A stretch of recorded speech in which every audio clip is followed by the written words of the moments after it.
Howdy and welcome to the F1 Hatchet. This is the Saudi Arabian Jeddah GP post-race reaction. So this race was fairly straightforward, even though we had, Max Verstappen and Carl Leclerc coming through the field from penalties or from mishaps in the qualifying session. Other than that, this was a pretty straightforward race that kind of ended up in a kind of stagnant air in the front. Not a whole lot happening, even though it kind of turned out a little bit more energetic at the end than what we would have had if things would have worked out in qualifying. So I only give this race probably a 5, maybe a 6 out of 10. It wasn't super thrilling, even though the race, with Max coming back from 15th, gave it a lot more oomph in this race. So I will start off with our normal back of the pack and work my way through the grid. So we'll start off with Lance Stroll having a DNF. He ended up pitting and then coming back out, and for some reason a couple of laps later, about lap 18, he had just pulled off on turn 13 and just stopped that vehicle. I did not get a confirmation on what actually happened to his vehicle, but that ended his day early, but also created a safety car situation, which is debatable for a lot of fans to determine if that car was pulled off enough that we really needed a full safety car, or if it could have been dealt with a virtual safety car. I probably would have gone with this virtual safety car, but I didn't see all the angles, so it's hard for me to tell, but it seemed like that was a little bit of overkill for the way that car was already pulled so far off the grid, off that circuit. So that caused, the field to get bunched back up and allowed a lot of players, unfortunately, Ferrari wasn't one of them, to pit under that safety car, which gave them an advantage on that pit stop. Next, we have Alex Albon, who also DNF'd. He ran around quite a bit, doing a decent job. Unfortunately, he started complaining about brakes being long, and went past the pits like they were going to try to be able to fix it, and then ended up pulling into the pits the very next time around, even though he couldn't really get that going. I think he did a fairly good job with that car where it is right now. The Williams didn't look as good as they should have, probably, from the previous race, but overall I think Alex Albon did a decent job. He had qualified 17th and was working his way back up through the field, but unfortunately that pushed him back down to the back after that vehicle issue with probably the brake telemetry on that brake-by-wire system. So Valtteri Bottas had a horrible race. He qualified 14th, which is pretty good, but he was not feeling it all day. I have him in there boxing early on lap 9, going from those mediums to the hard tires, and then he boxed 2 more times trying to figure out what was going on with that vehicle. Ended up 1 lap down, so he was the only vehicle that was lapped. So he was a horrible race for him, not where he wanted to be at all. Next, we have Lando Norris, which is another thing. The McLarens were not looking good this race either. They were at the back of the pack. Lando had that issue of tagging the inside of the wall on the qualifying lap, which knocked him out. So he started off in 19th. He did make his way up to 17th, but overall he was not that impressive, and he was not very confident in that vehicle. He did box very early on lap 3, and then for hards, and then went to mediums at lap 20. But basically stayed at the back of the pack. He ended up racing with his teammate Oscar near the end of the race, and where Oscar was able to overtake him and Sargent. So, not a very good race for the McLarens. That was partly due to Oscar Piastri on the first lap coming in contact with one of the Alpines, and then that debris caused Lando to have issues, running over that debris. So that's why he had to pit early, and that knocked them basically both out of the race early on in this. So, and then they couldn't recover from there, even with that safety car. They kind of stayed at the back of the field. Logan Sargent qualified dead last after he had a issue with his qualifying lap where he went over the track limits on the straightaway near the pit entrance that was apparently deemed track limit area that him and Nico Hulkenberg apparently didn't notice or didn't read the track notes. And so when they were doing their laps, they had their lap deleted, which then caused Logan Sargent to actually get stressed out trying to get back in and then messed up his next lap. So he ended up starting last in this race. Make his way back up to 16th, had a pretty good fight near the Nico and Guan Yu Zhou, but I think he pushed his tires too much and ended up dropping back into the field at the end of the race. So we'll see how those Williams can perform in a couple of weeks in Australia to see if they have made any improvements on that Williams vehicle. Oscar Piastri, I said, qualified 8th, which is really good, and then ended up 15th, mainly due to that contact with that Alpine at the beginning of the first lap of the race that caused wing damage that made him come in and replace that wing, and then could not recover from that position throughout the field, just kind of struggled at the back and then make his way up a little bit, lacking the pace in that McLaren. Now we have the AlphaTauris with Nick DeVries qualifying 18th and worked his way up to 14th. Did a fairly good job, but that AlphaTauri is not where it should be.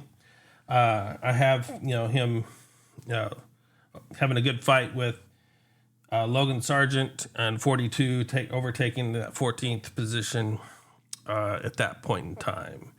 So he did a fairly good job of trying to recover and being in that back of that mid pack, just trying to get as much into that point range as possible, but was not quite able to get to that 10th position, as that is a bunched up field this season, it seems to be. Guan Yu Zhou qualified 11th and dropped down to 13th. He had a much better race compared to his teammate, but still struggled in that Alfa Romeo. He did, I said, take over that 13th spot and then drop from Logan Sargent on lap 38 and then ended up dropping back down into, the field as it was. So he kind of worked his way in, but as best as he could, but it was not quite as well as it needed to be. They need to get a little bit more performance out of that Alfa Romeo to try to match the Haas's and possibly even get closer to those Ferraris. We'll see how that works out with those Ferrari engines in the future. See if they can get that balance to work out with Valtteri. I know Guan Yu Zhou seemed to do pretty good compared to his teammate, but it wasn't quite in that match with the rest of them, of the field. So even though the Haas's were kind of there, but as we see in Nico, that qualified 10th and ended up 12th, so he dropped back a little bit, but just out of the point range. He had some tire issues where he just couldn't hold on to the tires as well as he liked with that degradation on that tires. Starting off on those mediums, trying to work those too much in that first stint. He ended up boxing lap 12 for the hards and just kind of stayed in that back of that pack, working with Yuki and Juan Yuzo trying to figure out if he can make his statement there. Yuki, on the other hand, in that other AlphaTauri, was doing a really good job. He qualified 16th and made it to 11th overall. And he was actually fighting for that point near the end. And K-Mag was able to, unfortunately for Yuki, take that spot from him near the end of the race.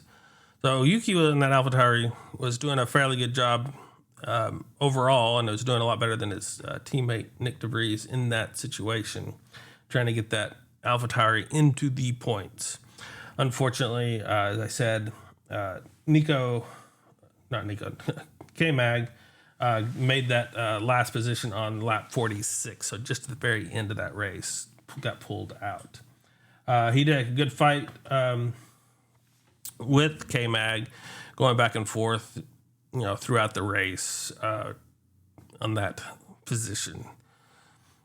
Then that gives us the bottom 10. We'll move over to the top 10.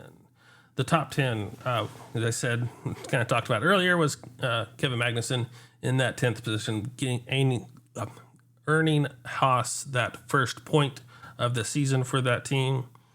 He qualified 13th and made his way up to 10th. So compared to his teammate, he wasn't qualifying quite as well as Nico, but in the race, he was able to, I guess, work out the tire situation and the strategy better than Nico was able to, and ended up getting ahead of him and getting that first point.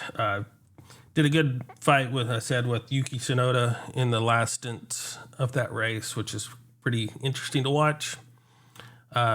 He seemed pretty happy at the end, getting that last point. Hopefully they can, use this as a stepping stool to keep moving forward into the back of that, front line. See if they can get a fight to those Alpines and possibly the Ferraris.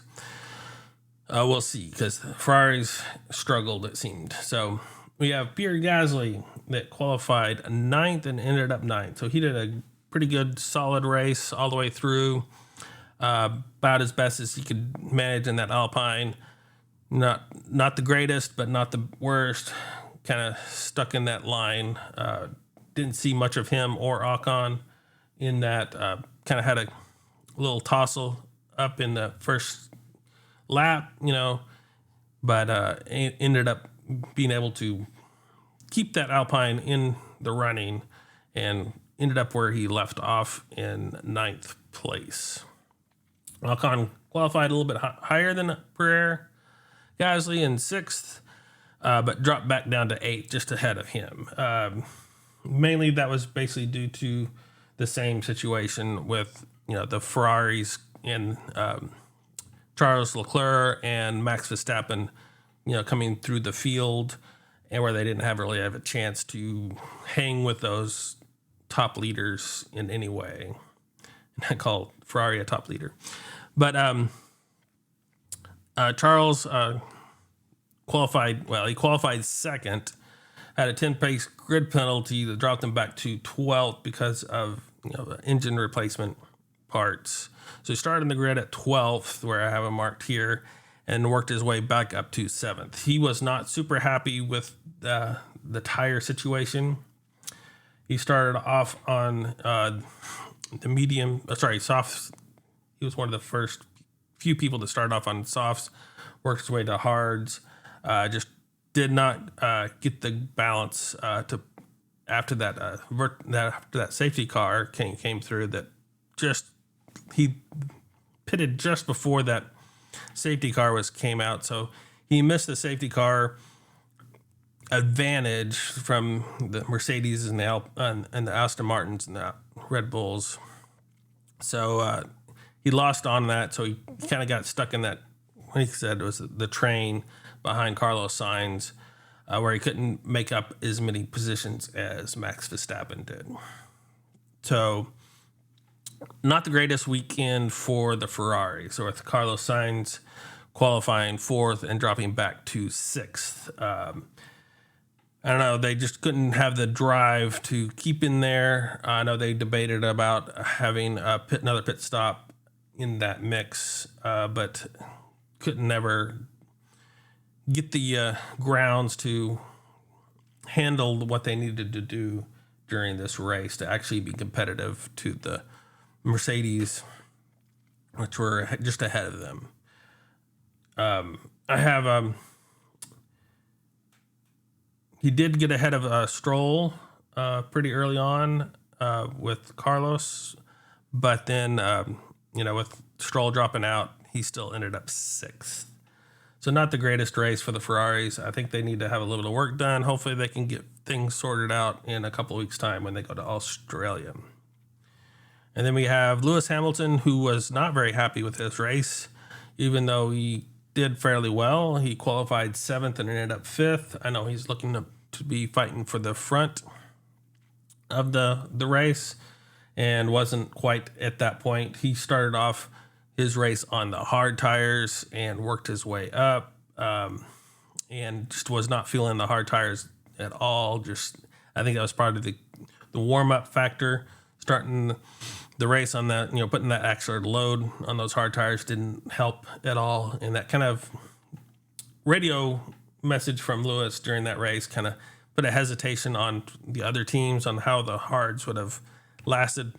So that delayed, I think, a little bit of the field from switching over to the hards, which ended up, I think, being okay throughout the race from what I could see.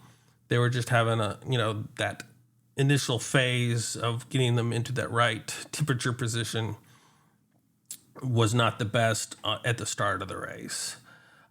He's kind of on this Mercedes, even though they're in the top 5, and George ended up in 3rd due to a penalty with Fernando. He's not feeling the Mercedes, and hopefully they can make a car liking to him in the future so that he can be more competitive in that front runner aspect. Fernando Alonso had an excellent race. He qualified 2nd and ended up 4th, so he dropped back a little bit, but he actually overtook Sergio Perez on the very start and led the race for almost a full lap before Sergio kind of came back and overtook him due to the DRS, the slipstreaming aspect of it. It wasn't the DRS, but it was basically that slipstream effect, as that Red Bull is just way faster than anything else in the field at this point in time.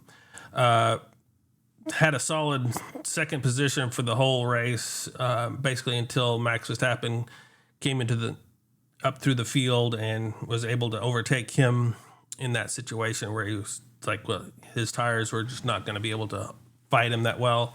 And he knew better than to fight Max Verstappen on that run as well. So he kind of fell back into the 3rd position. He was happy with 3rd position, managed his gap to George Russell with a 5-second gap, even though he had a first 5-second penalty at the very beginning for starting off to the left side of the grid. He served that penalty, managed to get back ahead due to the safety car coming out and in front of George Russell. Managed that gap, thought they had that gap just even in case they had some other issues with that, and then got hit with a 10-second grid penalty for incorrectly serving that penalty during the pit stop. After the race, actually, he was even on the podium celebrating when that word came down. So unfortunately for Fernando, he dropped back down to 4th. But that did bump up George Russell from 4th to 3rd. He basically stayed where he was. He qualified 3rd and ended up 3rd.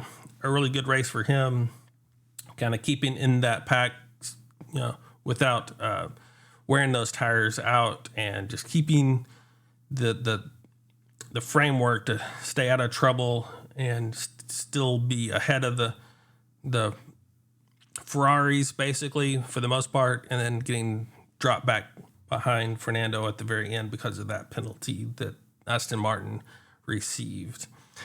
So there's debate on that. I know they're going to go look at, for Aston Martin, they're going to look at that penalty to see if that was truly the case or not.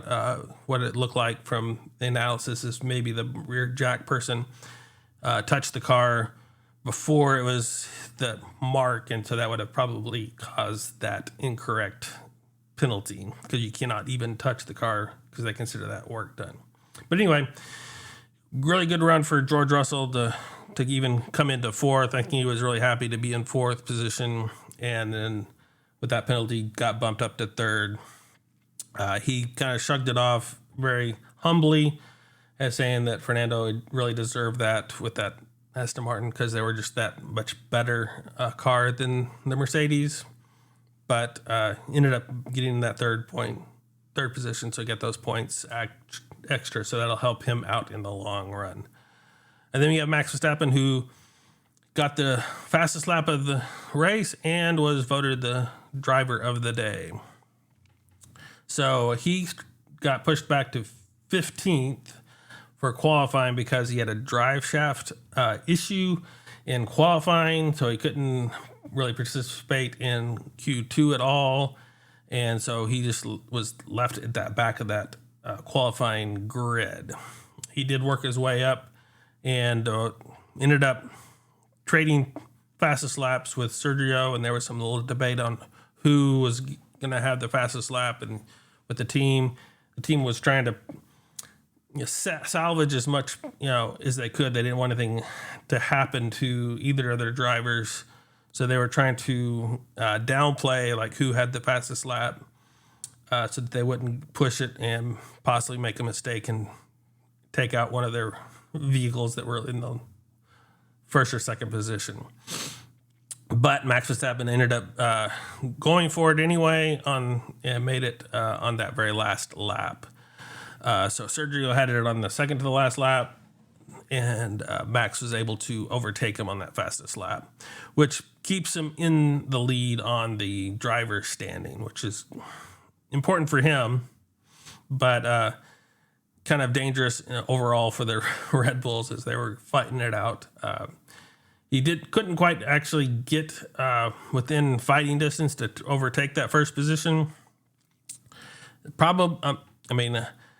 Sergio did a really good job of matching that pace. He said trading the fastest laps between the two of them. Once Max got into that second position, Sergio knew that the fight was on and really kept his pace there. So that was really good for Sergio.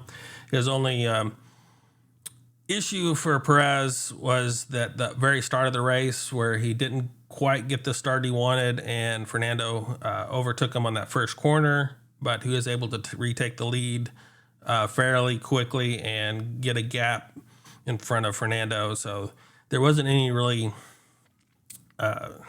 stress that he wasn't going to win the race in regards to Fernando.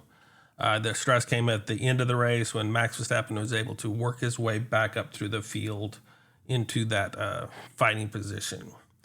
So I have,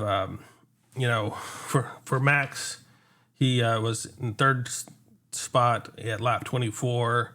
A lap later, he made it past Fernando, and so in lap 25. So basically, he got to that second position halfway through the race. So it was really good for Perez to keep that first position, keep that gap in a decent position that made it where Max realized that it wasn't worth fighting due to some other car